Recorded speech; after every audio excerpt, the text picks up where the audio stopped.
हमारे आपके जन्म लेने से भी पहले शिव हमें स्वीकार कर लेते हैं, और जब हमारे प्राण छूटते हैं, जब प्राण जाते हैं, तब भी शिव हमारे पास में खड़े रहते हैं।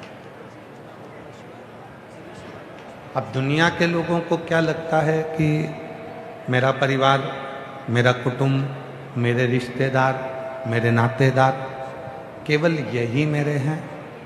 तो शिव पुराण कहती है जब विपदा की घड़ी आती है तो जितने हमें अपने नजर आते हैं ये सबसे दूर खड़े नजर आते हैं, केवल एक अपनी श्रद्धा, विश्वास और शिव अपने पास में।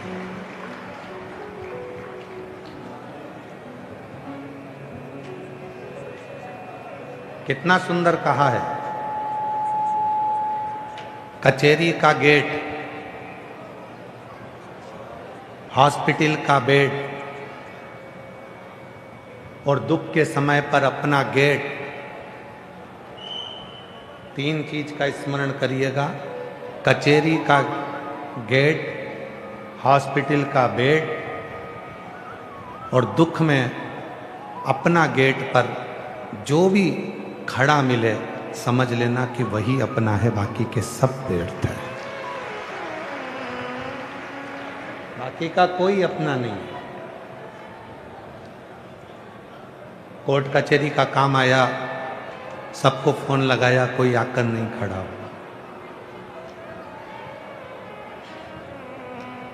हम आपसे एक बात पूछते हैं, आपके मोहल्ले में, आपकी कॉलोनी में, आपकी सोसाइटी में, आपके रिश्तों में, आपके नातों में आप जाकर देखिएगा,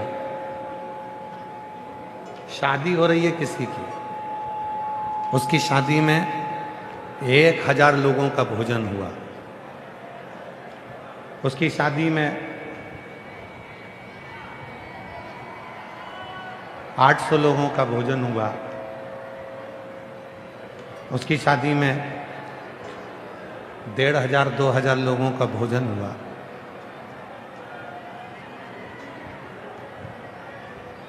और मान लो वो शादी सफल नहीं हुई, और शादी सफल नहीं हुई और लड़ाई हो गई, झगड़ा हो गया, थाने में रिपोर्ट हो गई, कचहरी में पहुंच गई बात, कोर्ट में पहुंच गई, और कोर्ट कचहरी में बात पहुंची और वहां तुमको गवाही के लिए नाम लिखा दिया गया, तो तुम तुरंत झगड़ा करने पहुंचोगे कि हमारा नाम क्यों लिखा।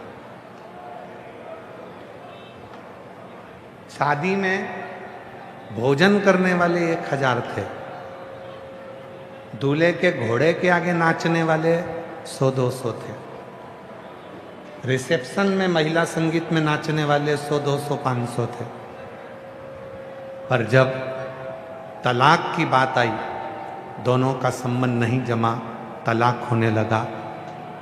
अब उस तलाक में जो 1000 लोग थे उन सबका नाम लिखा कि ये खाना खाकर गए थे, इनसे पूछो कि लड़का लड़की में क्या दोष है।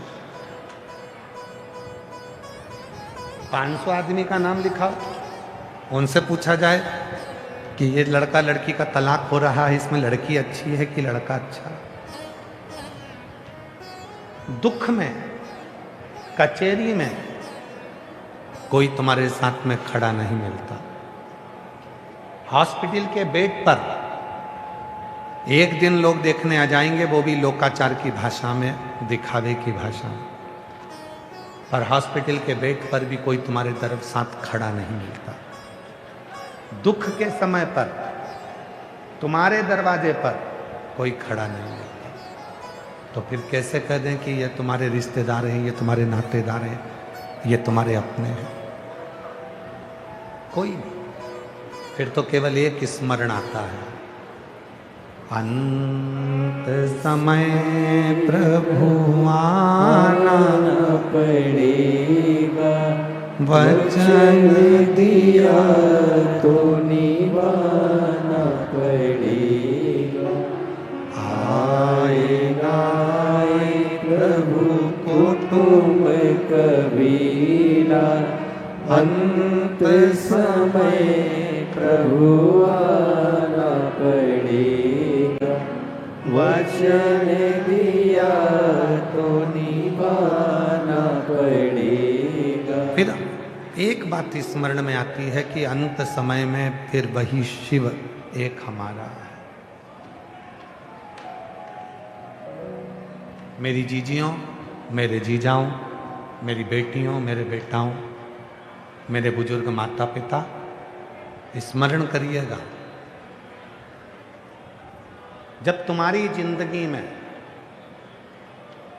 संसार के किसी भी व्यक्ति की जिंदगी में जब तकलीफ आती है, दुख आता है, जब बहुत ज़्यादा परेशानी आती है, तो अपना खुद का मकान, खुद की दुकान भी बिक जाती है।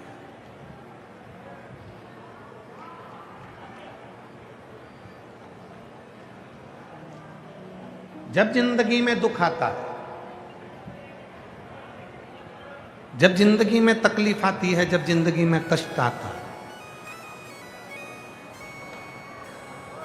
पानी पिलाने वाले भैया, भैया, आप लोगों से निवेदन है, पानी पिलाने वाले जो भी पानी पिला रहे हैं उनसे निवेदन है, ये जितने आगे बैठे हैं ये तो 1 बजे आए हैं, जो 10 बजे से आके बैठे हैं आप उनको पानी पिलाइए।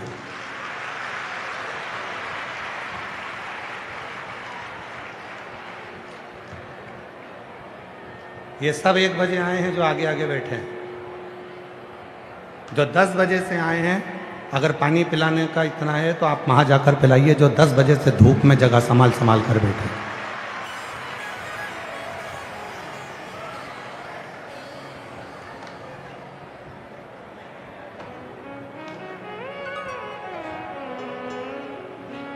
शिव तत्व कहता है। और पानी पीने वालों से भी निवेदन है, आपको हमने कहा था कि कथा में आओ तो 2 बाटल लेकर आओ। आप अपने साथ में 2 बाटल लाए हो तो आपको पानी लेने की ज़रूरत नहीं है।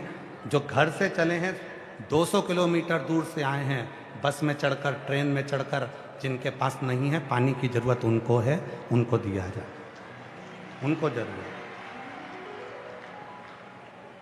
आप लोग कथा सुनो, कहो कि भैया डिस्टर्ब मत करो, हमें कथा सुनने दो, बहुत दूर से आए हम लोग, 50-100 रुपये खर्च कर कर आए, थोड़ी सी कथा हमारी ज़िंदगी में उतर जाने दो।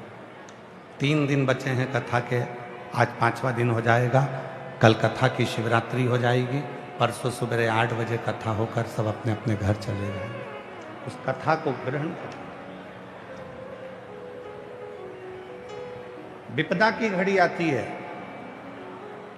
तकलीफ की घड़ी आती है, दुख की घड़ी आती है, तब अपना मकान, अपनी दुकान भी चली जाती है, सब कुछ समाप्त हो जाता है, तब कोई नहीं आता।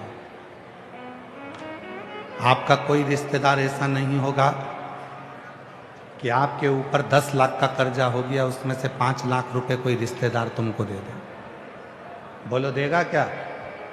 जम के बोलो, देगा? नहीं देगा। बोलो जीजियों, देगा कोई? नहीं।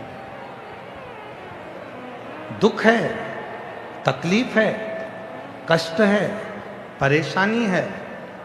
रिश्तेदार का मतलब क्या होता है कि अगर कोई दुख में है, तकलीफ में है, कष्ट में है, परेशानी में है, तो उसको थोड़ा सा सहयोग प्रदान करो, कुछ मत करो। शिव महापुराण की कथा तो यहां तक कहती है कि तुम किसी का कर्जा नहीं चुकाते सकते तो मत चुकाओ। आप किसी का कर्जा नहीं चुका सकते, मत चुकाओ। शिव पुराण कहती है बस इतना तो कर सकते हो कि आप अपने रिश्तेदार जो कर्जे में डूबा हुआ है, तकलीफ में डूबा हुआ है, उसके बच्चों को पढ़ा तो सकते हो, उसको एजुकेशन तो दिला सकते हो, उसकी चिकित्सा तो करा सकते हो। ये भी अच्छा।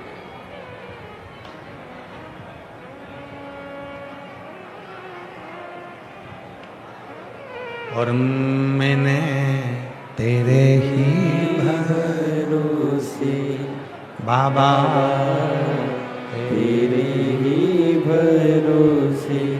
आप उसको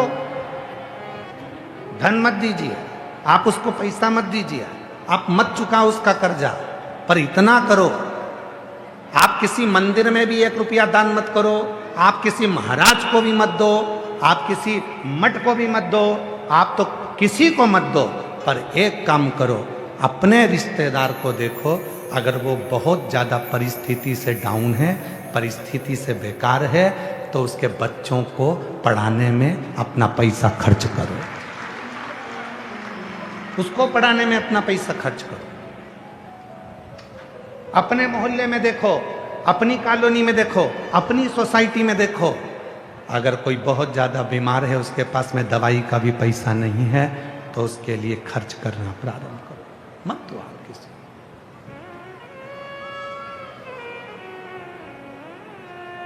वो रिश्तेदार किसी काम के नहीं जो दुख की घड़ी में शामिल ना हो। कचेरी के गेट पर, हॉस्पिटल के बेड पर, और दुख की घड़ी में तुम्हारे गेट पर जो खड़ा मिले, समझ लेना वही तुम्हारा रिश्तेदार है, बाकी के सब बेकार, बाकी का कोई नहीं। और एक अंदाजा लगा कर देखना आप, विचार कर कर देखना आप, जब विपदा की घड़ी में, दुख की घड़ी में मकान बिकता है, दुख की घड़ी में जब दुकान बिकती है, तो खरीदने वाला कोई दूसरा नहीं होता, सबसे पहले खरीदने अपना सगा भाई ही खड़ा होता है। दुकान खरीदने, मकान खरीदने कोई दूसरा खड़ा नहीं होगा, पहले अपना भाई खड़ा होगा। मैं खरीद रहा हूं, इतने पैसे दे रहा हूं, मतलब वो इंतजार कर रहा था कि यह कब इतना उछलने वाला नीचे आए और इसकी दुकान में खरीदूं, इसका मकान में खरीदूं। अरे भाई, तू भाई है तो तुझे उस मकान को बिकने ही नहीं देना था। भैया, मैं भी जमीन पर पैसा छोड़कर जाऊंगा और तू भी यहीं छोड़कर जाएगा। ले, मैंने अपनी जिंदगी में कहीं दान नहीं करा, इस मकान का कर्जा मैं चुका देता हूं, यह मकान तू रख ले, ये तेरा। और हम कहते हैं ये हमारा रिश्तेदार। शिव पुराण कहती है, स्वयं पर्वत मुनि की कथा कल्पन श्रवण कर रहे थे, पर्वत मुनि ने देवऋषि नारद जी से कहा कि शिव को जल चढ़ाकर कैसे प्रसन्न हो जाते हैं शिव।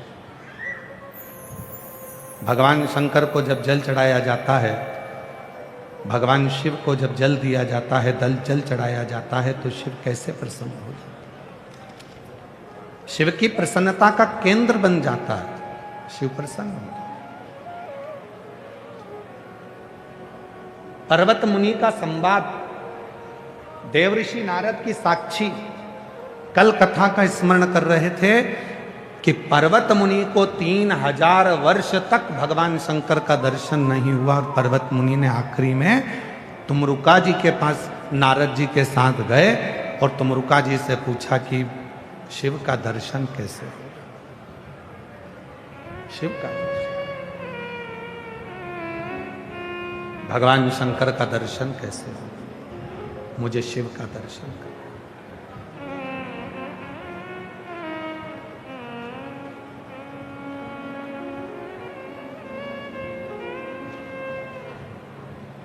मुझे और कुछ नहीं करना है, मुझे केवल शिव का दर्शन करना। तुमरुका जी ने 7 सूत्र पर्वत मुनि को दिए हैं। मेरी जितनी भीलवाड़ा की मेरी जीजी आई हैं, मेरे जितने जीजा बैठे हैं, जितनी बेटियां बैठी हैं, जितने बेटा बैठे हैं, जितने मेरे बुजुर्ग माँ बाप बैठे हैं, वो सावधानी से इन 7 सूत्रों को ध्यान करें। 7 सूत्र हैं जो तुमरुका जी ने पर्वत मुनि को भगवान शंकर के दर्शन के लिए दिया कि शिव का दर्शन कैसे हो सकता है। तो पहला सूत्र बताया पर्वत मुनि को तुमरुका जी ने, पहला सूत्र है शिव भक्त के साथ रहकर शिव भक्ति करें। तो पूछा इसका फायदा क्या, तो कहा चुंबक जो होती है ना, अगर लोहे को अपने साथ चिपका कर रखती है तो एक दिन ऐसा आता है कि चुंबक उस लोहे को ऐसा कर देती है कि वो लोहा भी दूसरी वस्तु को खींचने लगता है, वो भी चुंबक की तरह हो जाता है। एक शिव भक्त जब दूसरे को अपने साथ रखता है तो उसको भी शंकर का परम भक्त बना देता है, शिव की भक्ति में डुबो देता है।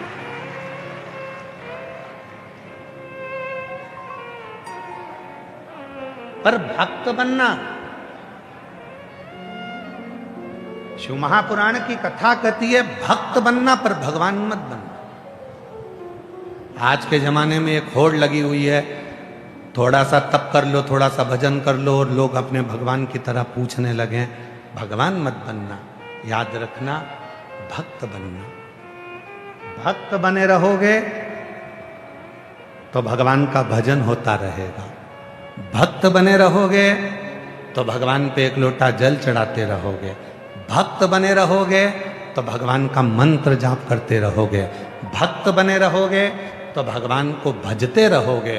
और जिस दिन तुमने सोच लिया कि भगवान तो कुछ नहीं है, जो कुछ हूं मैं हूं, याद रखना तुम मंदिर दर्शन करने जाओ, तुम एक लोटा जल चढ़ाने जाओ, तुम भगवान के मंदिर में जाके मंत्र जाप करो, तुम भगवान का दर्शन करो, तुम भगवान की साधना करो, तुम भगवान का मंत्र जाप करो। और याद रखना जिस दिन तुम मंदिर ना जाकर दूसरे लोग तुम्हारा दर्शन करने आने लगे, तुम्हारी पूजन करने लगे, समझ लेना कि अब भगवान तुमसे बहुत दूर चले गया, क्योंकि तुम खुद भगवान बन गए। भगवान अब तुम्हें मिल नहीं सकता, तुम्हें अब भगवान नहीं मिल सकता। ऐसे कई लोग हैं दुनिया में जो स्वयं को भगवान घोषित कर देते हैं कि मैं भगवान, मेरी साधना करो, मेरी पूजन करो, मेरी आराधना करो। ना, शिव के सिवा कहीं दिल ना लगाना, शिव के सिवा कहीं दिल ना लगाना, वरना पड़ेगा तुझे आंसू बहाना, वरना पड़ेगा तुझे आंसू बहाना। शिव के सिवा कहीं दिल ना लगाना, शिव के सिवा कहीं दिल ना लगाना। शिव पुराण कहती है कि भगवान को भगवान रहने दो और इंसान को इंसान रहने दो। इंसान को जिस दिन तुमने भगवान बना दिया, उस दिन भगवान तुम्हारा कभी नहीं हो सकता, क्योंकि तुम इंसान की पूजन करने लगे। भगवान बहुत दूर हो गया, बहुत दूर, बहुत दूर। भगवान नहीं, उसे भगवान। शिव पुराण क्या कहती है? किसी के चक्कर में मत पड़ो, एक लोटा जल भरो और मंदिर जाना चालू करो। शिव पुराण ने यह कभी नहीं कहा कि तुम हमारे पास में आओ, हमारे पास बैठो, हमारे पास आकर खड़े हो। हम तो यहाँ तक कहते हैं कि हमसे मिलने की ज़रूरत नहीं है, ना हमारे पास आने की ज़रूरत है, और हम आपसे मिलते भी नहीं। हम आपसे नहीं मिलते। किसी को बुरा लगे, भला लगे, हम आपसे 4 दिन मिलते नहीं हैं। 5 और 6ठा दिन थोड़ी सी देर, 7 बजे शाम को थोड़ा सा मिलना होता है सबसे, जो आता है मिल लेते हैं, आधा घंटा, वो भी 7 बजे बैठे, 7:30 बजे उठ के अपने कमरे में, भले कोई भी हो, चाहे कोई भी मिलने वाला मिले, बैठो। हमसे क्यों मिल रहा? क्या कारण है तुमको हमसे मिलने का? कई लोग कहते हैं हमें उन महाराज जी से मिलना। क्यों मिलना उनसे? क्या कारण है मिलने का? आप तो वो महाराज जी ने जो मंत्र बताया है, जो महाराज जी ने उपाय बताया है, जो महाराज जी ने भरी सभा में कथा में बताया है, तुम उसको मनन चिंतन करो, अपने चित्त में उतारो और एक लोटा जल चढ़ाओ। महाराज जी के चक्कर में क्यों पड़ो? उस महादेव के चक्कर में क्यों नहीं पड़ते? शिव के चक्कर में, भगवान के चक्कर में पड़ो। ये इधर उधर भटकना छोड़ दो, बिल्कुल छोड़ दो।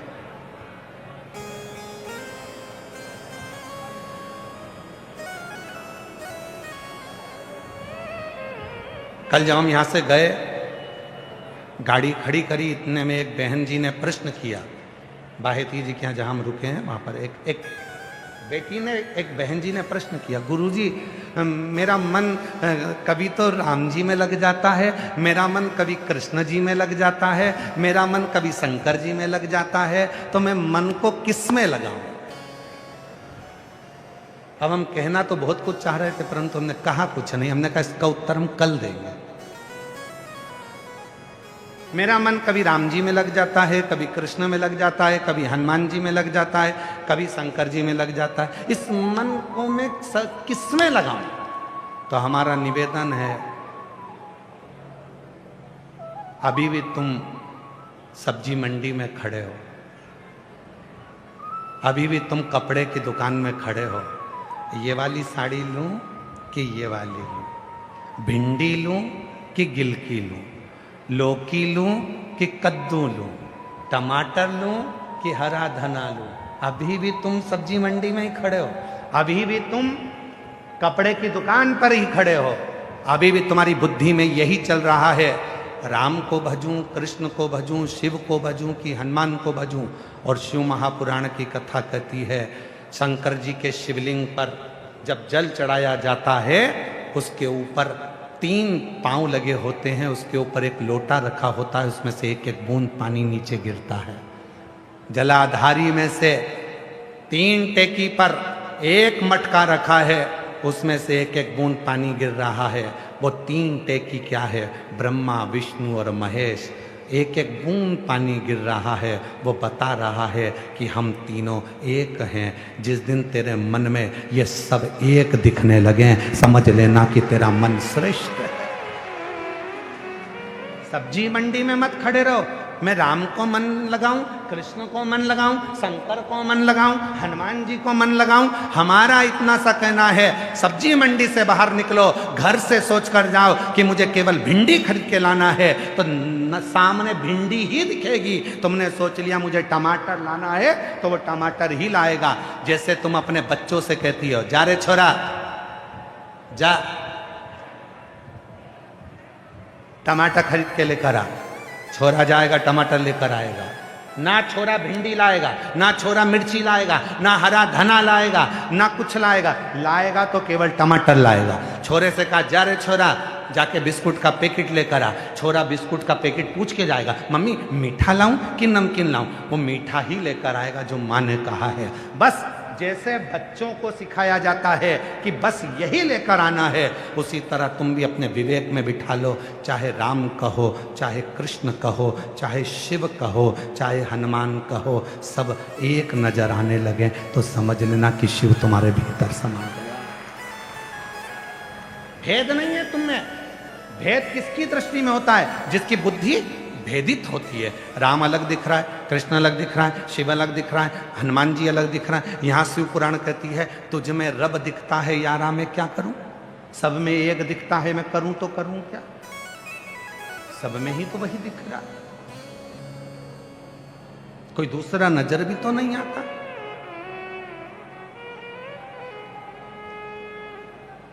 जब से देखा तुझे डमरू वाले,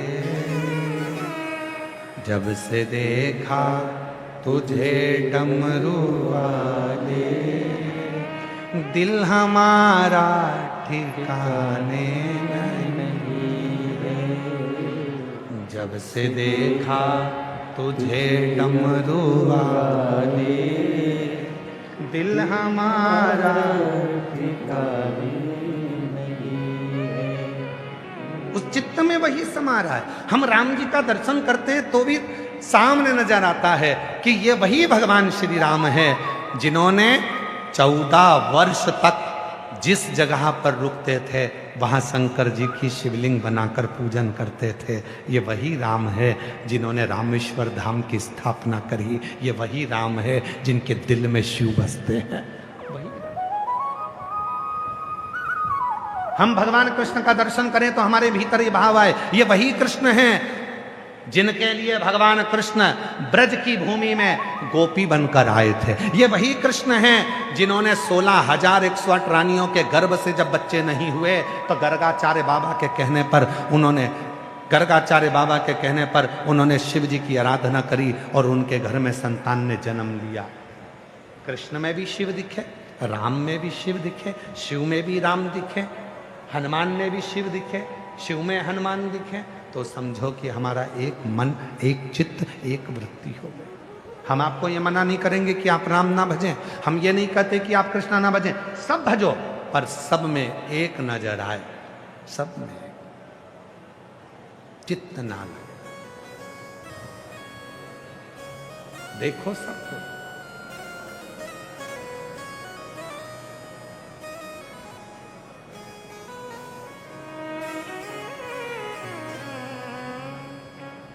अरे मैं हूं वो फिर स्मरण में वो रोग जो भीतर लगा है चित्त में।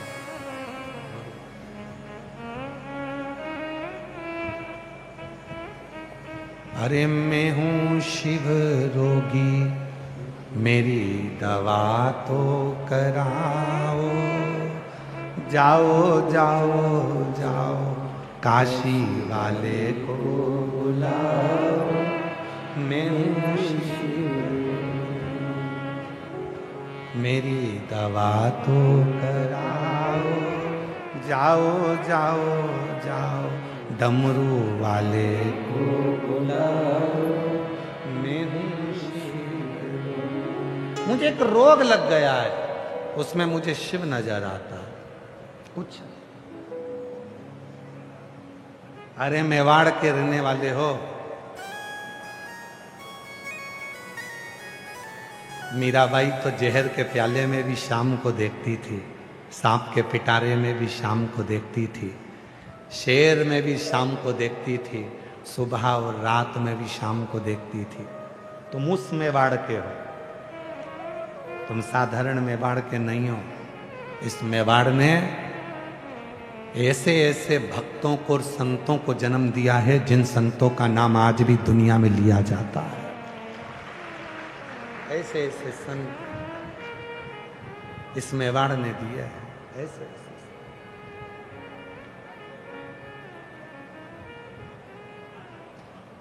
कोई साधारण नहीं हो तुम। पर्वत मुनि को 7 सूत्र तुमरुका जी ने दिया, उसमें पहला सूत्र है पर्वत मुनि को जो दिया, शिव भक्त के साथ भक्ति करो, शिव भक्त के साथ। क्यों कहते हैं आपसे कि कथा के पंडाल में आप कथा श्रवण करें। आज लाखों की संख्या में भक्त आए हैं, अलग से और भी टेंट लगाए गए हैं, पर उन टेंटों में भी जगह नहीं है। और आज जितने दिख रहे हैं, कल कथा की शिवरात्रि रहेगी, छठा दिन, इससे 1.5 गुना कल दिखेंगे आपको इसी पंडाल। इसको 1.5 गुना कर लेना, जितने आज दिख रहे हैं, इससे 1.5 गुना कल नजर आएंगे, क्योंकि कल कथा की शिवरात्रि है। कल कथा का छठा दिन रहता है, तो लोग कथा श्रवण करने के लिए आते हैं, रात्रि का विश्राम करते हैं और परसों कथा सुबह 8 बजे से 11 बजे तक सुनकर मिट्टी को प्रणाम कर कर यहाँ की रज को शरीर से लगाकर सब अपने घर चले जाते हैं। आज जितने दिख रहे हैं, मां चूने की लाइन डाल देना, उससे दुगने 1.5 आपको कल मिलेंगे, जो इंतजार में है कथा की शिवरात्रि, जो कथा की शिवरात्रि का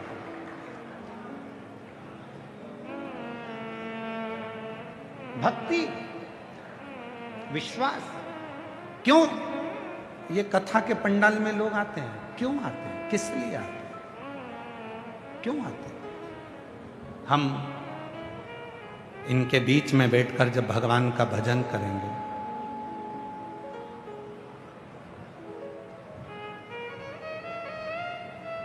थोड़ा सा रस शिव नाम का इनके भीतर जो बैठा हुआ है वो भी हमें स्पर्श करे, वो भी स्पर्श छुएगा, और वो छुएगा तो हमारी जिंदगी संवर जाए, हमारा जीवन सार्थक हो जाए। पर्वत मुनि शिव भक्त के साथ में बैठकर भक्ति करो। दूसरा कहा दूसरा सूत्र बताया है तुमरुका जी ने पर्वत मुनि को कि शिव को ढूंढने के लिए कहीं जाने की जरूरत नहीं है। शिव को ढूंढना है तो कुछ देर मौन होकर, चुप होकर शिव के मंदिर में नंदी के पास नंदी जैसे चुप होकर शिव को देखना प्रारंभ कर दो। शंकर तुम्हें मिल जाएगा, उसका दर्शन। मौन, शब्द में विवाद है और मौन में प्यार है। शब्द में विवाद है, झगड़ा करना होता है तो बोलना पड़ता है, प्यार करना पड़ता है तो बोलना नहीं पड़ता। प्रेम में बोला नहीं जाता, प्रेम में तो केवल देखा जाता। नंदी जैसे शिवजी को देख रहे हैं, अगर प्रेम है तो केवल उसको देखूंगी और देखने पे ही मेरा जीवन सार्थक हो जाएगा, मेरा शिव मुझे मिल जाएगा। कुछ नहीं, कुछ कुछ नहीं। वो एक लाइन है ना महाराज, आ बैठ मेरे पास तुझे देखता बैठ मेरे पास। शिव के सामने नंदी जैसे बैठा है, भगवान शंकर के सामने जैसे नंदी विराजमान है, केवल शिव को देखता है, शंकर का दर्शन करता है, कुछ बोलता नहीं है। शिव पुराण कहती है बोलने में, शब्द में विवाद है और चुप रहने में, मौन रहने में प्रेम है, प्यार है, बोलना नहीं। बोलना नहीं, प्यार में बोला नहीं जाता, प्रेम में बोला नहीं, चुप। जो ये कथा के श्रोता हैं, जो पूरी रात रात यहां पर रुकते हैं, जो रात भर से रास्ता देखते हैं कथा का, पूरी रात इंतजार करते हैं कथा की, आप उनसे बात कर कर देख लो। 3 घंटे कथा चलेगी, उस 3 घंटे में से 2.5 घंटे महाराज जी बोलेंगे। उस 2.5 घंटे में जो अपनी दरी बिछा कर बैठे हैं, उनके मुख से एक शब्द नहीं निकलेगा। शब्द निकलेगा जो नए नए लोग आते हैं इनके मुख से, जिसको मालूम है कि कथा में चुप रहकर जो ग्रहण कर लिया, उसी से मेरा 3 महीने का भंडार भर गया, उसको मालूम है, वो बोलेगा ही नहीं। तुम उससे कितनी भी बात कर लो, जो दरी बिछा कर बैठे हैं, जिन्होंने अपनी पन्नी बिछाई है, जो रात रात भर कथा का इंतजार कर रहे हैं, उनसे बात कर कर देखना, वो बोल देगा 5 बजे के बाद बात करना। अभी 5 बजे तक महाराज कथा बाँच रहा है, एक शब्द नहीं निकलेगा उसके मुंह से, चुप तो चुप। उसे कथा सुनना है, ग्रहण करना है, झोली भरना है। 3 घंटे में 2.5 घंटे उसको मिलते हैं। वो 2.5 घंटे में भगवान से मौन रहकर, कथा में चित्त लगाकर भगवान को प्राप्त करता है और 3 महीने में अपना दुख मिटा लेता है, तकलीफ मिटा लेता है। जो नहीं समझता उसको तो केवल नहीं समझता, तो उसने तो सोचा कि कथा हो रही है, अपन को जाके बैठना है और कैमरे में अपना फोटो आना चाहिए, बस कैमरे वाले को इशारा करते रहेंगे दिन भर बैठे। जिसको मालूम है कि बस अपने को तो अपना फोटो दिखाना है, तो उसको इशारा करना है। जिसको कथा से मतलब है कि मेरे नगर में, मेरे भीलवाड़ा में मेरा शंभू आया है और मुझे कथा सुना कर जाए, और जो मैं दिल से मांगूं मेरा शंकर मुझे दे कर जाए। इंतजार करूंगी, दिल्ली में पत्र लिख कर दूंगी कि मैंने भी कथा सुनी थी और मेरा भंडार मेरे बाबा ने भरा। वो इंतजार करता है। एक पत्र है, एक पत्र भेजा एक बहन जी ने, जयपुर की एक लड़की जो अभी कथा सुनकर आई है, उसने पत्र भेजा। हम ऐसे पत्र का इंतजार तुम्हारा दिल्ली में करेंगे कि भीलवाड़ा से भी पत्र दिल्ली में आना चाहिए कि हमने भीलवाड़ा की कथा सुनी थी और मेरे बाबा ने मुझे ये दिया। एक बेटी ने पत्र लिखा है, मेरा नाम प्रियंका प्रजापति है, मैं राजस्थान के डीडवाना जिले के गांव नुवा की रहने वाली हूँ। कहीं बैठी हो तो हाथ हिला सकती हैं, आप ही हैं बेटा, वापिस हाथ हिलाइए एक बार। हाँ आ जाइए, आ जाओ, आ जाओ, तीनों आ जाओ, तीनों आ जाओ। मेरा नाम प्रियंका प्रजापति है। मैं राजस्थान के डीडवाना जिले के गांव नुवा की रहने वाली हूँ। बाबा, एक लोटे जल की मैं क्या वर्णन करूं। पत्र एलईडी पर चल रहा है, सभी लोग वहीं बैठकर पत्र को पढ़ेंगे। एलईडियां लगी हैं, कोई भी खड़े होकर इधर उधर नहीं झांकेगा। केवल इसीलिए आप लोगों को एलईडी पर पत्र पढ़वा रहे हैं क्योंकि कल आप लोग इधर उधर झांका झांकी कर रहे थे। तो एलईडियां लगी हैं, पत्र आप एलईडी पर पढ़ें और उसी पर स्मरण करें। कोई भी उठे नहीं, यहां वहां खड़ा नहीं हो। मेरा नाम प्रियंका प्रजापति है। मैं राजस्थान के डीडवाना जिले के गांव नुवा की रहने वाली हूँ। बाबा, एक लोटे जल का मैं क्या वर्णन करूं। पिछले साल जब आपकी कथा विद्याधर नगर जयपुर में आई थी, तब मैंने चाची के कहने पर पंडाल में बैठकर कथा सुनी थी। और बाबा, सरकारी नौकरी की कामना भोलेनाथ जी से करी थी। बाबा, मुझे मालूम नहीं था कि शिव सुनता है। मैंने परीक्षा देना प्रारंभ करा, फिर वापिस दूसरी कथा आपकी जयपुर में सांगानेर मानसरोवर में हुई। मैं फिर वापिस अपने परिवार के साथ में सांगानेर जयपुर की कथा में अभी कुछ दिन पहले पहुंच गई। वहां पर बाबा से प्रार्थना करी, बाबा इतने एग्जाम दिए पर रिजल्ट नहीं आया, बाबा मेरे लिए तो कुछ कर। वहां की मिट्टी को नमन कर कर कहा, अगर बाबा तू ये जयपुर की सांगानेर की कथा, मानसरोवर वाली कथा में मेरा रिजल्ट ला देगा तो मैं जो कथा भीलवाड़ा में हो रही है वहां प्रणाम करने के लिए जाऊंगी। आज बाबा को नमन करने आई हूं गुरुदेव। मेरे बाबा ने मेरा रिजल्ट ला दिया और बाबा ने आज मेरे ऐसी कृपा कर दी कि मैंने जो एसएससी सीजीएल की परीक्षा दी थी उसका परिणाम आ गया और आज मैं रक्षा मंत्रालय में ऑडिटर के पद पर नियुक्त हो गई।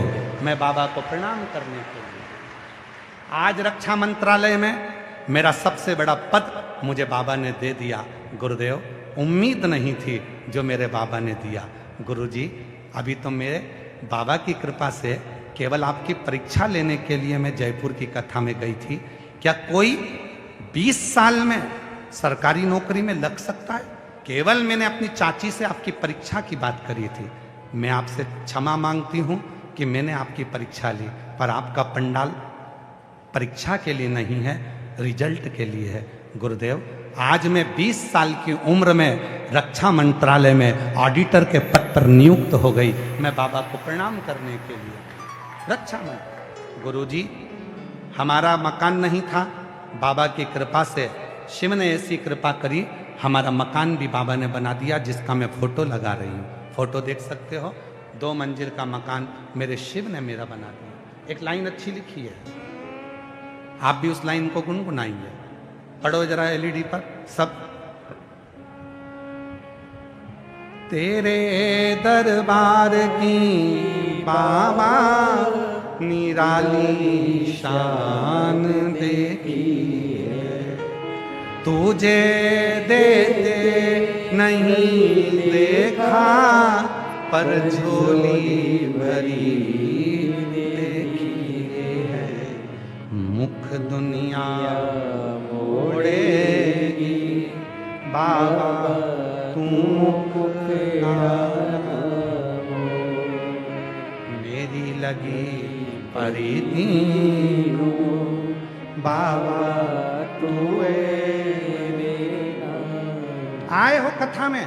50 रुपए आपके खर्च हुए, 100 रुपए गाड़ी में लग गए, 50 रुपए टिकट में लग गए, रेल में लग गए, धक्के खाए, 42 डिग्री टेम्परेचर में चलकर तुम कथा पंडाल तक आए। अपना समय बर्बाद करने के लिए नहीं आए हो, बाबा से बात करने के लिए आए हो। बैठे हो इधर उधर ध्यान न लगाकर अपने बाप से, अपने बाबा से बात करना। बाबा सबकी झोली भरता है, मेरी भी भरना रे कुबेर भंडारी। तेरी कथा सुनने आई हूँ, मेरा पत्र दिल्ली में पहुँचे, ऐसी कृपा करना, मुझे भी तू देना।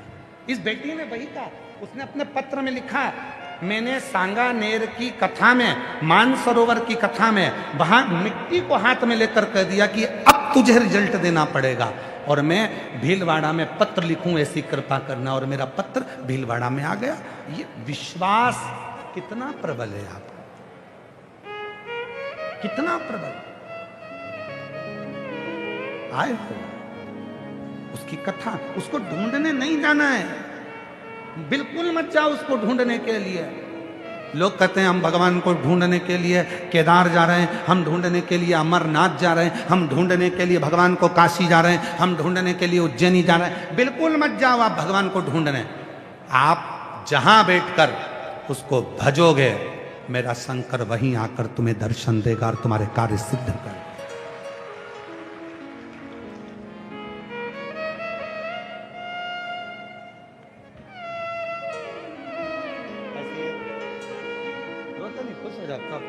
हम रोते नहीं, अच्छा आंसू बजो, पहले आंसू बजो।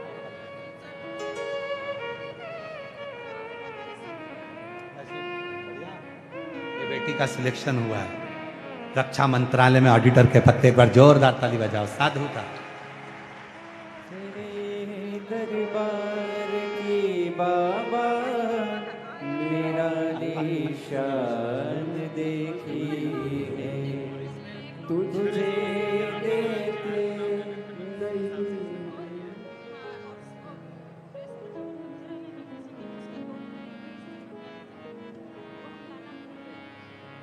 नहीं। जी कह रही है गुरुजी, पूरा लोग हंसता था कि इस महाराज के चक्कर में पड़ी हो, पर आज पूरा घर कहता है कि शंकर का एक लोटा जल जीवन बदल देता है, किस्मत बदल देता है।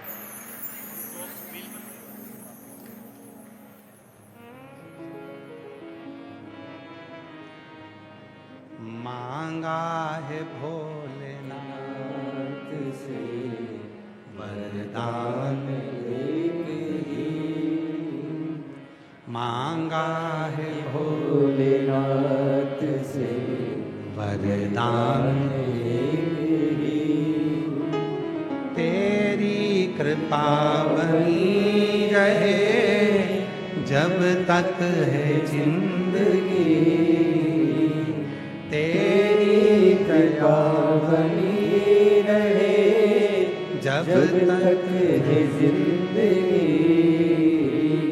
मांगा है भोलेनाथ से वरदान एक ही। 20 साल में, 20 वर्ष की आयु में बेटी रक्षा मंत्रालय में ऑडिटर के पद पर नियुक्त हो जाती। परीक्षा लेने आई थी, जयपुर की पहली कथा विद्याधर नगर में हुई, वहां परीक्षा लेने आई। क्या बाबा देता है? अब खुद लिख रही है कि आपकी कथा परीक्षा नहीं है, परिणाम है। जो मांगो वो मिलता है। बस विश्वास कितना दृढ़ हो सकता है, भरोसा कितना पक्का हो सकता है, वो आप पर निर्भर करता है। आप आडंबर में मत फंसो, किसी के यहाँ जाना आना, किसी से महाराज जी हमारा भाग्य देख दो, महाराज जी हमारी किस्मत बना दो। महाराज जी की किस्मत तो खुद नहीं बन रही, तो तुम्हारी क्या खाक बनाएगा। किसी के चक्कर में नहीं पड़ना अपने को।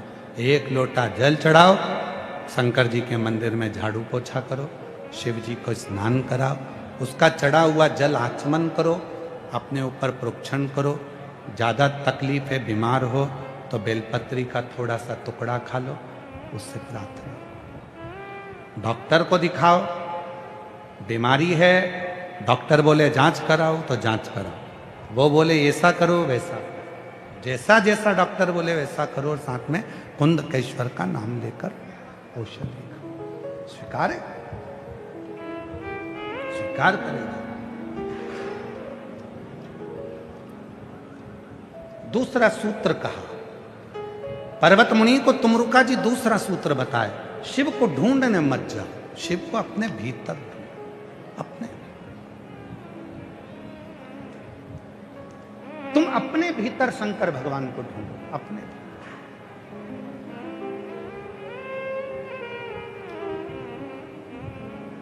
हम जहां ठहरे हैं बाहेती जी के यहां पर, वहां बाहर सिक्योरिटी के लिए पुलिस फोर्स लगी हुई है, अंदर भी भ्रमण करते हैं वो पुलिस के लोग, सेवादार भी सेवा करने वाले लगे हैं। कल वो आशीष से कह रहे थे कि गुरुजी आते हैं, कक्ष में रहते हैं, कक्ष से बाहर नहीं निकलते, हमें 4 दिन हो गए, ना वो शाम को दिखते हैं ना सुबह दिखते हैं, केवल कथा के समय नीचे आते हैं और कथा में से ऊपर जाते हैं, फिर इसके बाद नहीं दिखते। मिलते नहीं क्या? हमारा निवेदन है, आप हमसे मत मिलो, एक लोटा जल लेकर मेरे बाप से मिलो, मेरा महादेव से मिलो। वो सुख, वो सुख जो वो देगा वो दुनिया में कोई नहीं दे सकता। जो वो देगा उसके सिवाय कोई नहीं देगा। महाराज, शिव साधना, शंकर की आराधना, शिव की उपासना, शिव की साधना, शंकर की आराधना हमें सुख प्रदान करती है। तो कहा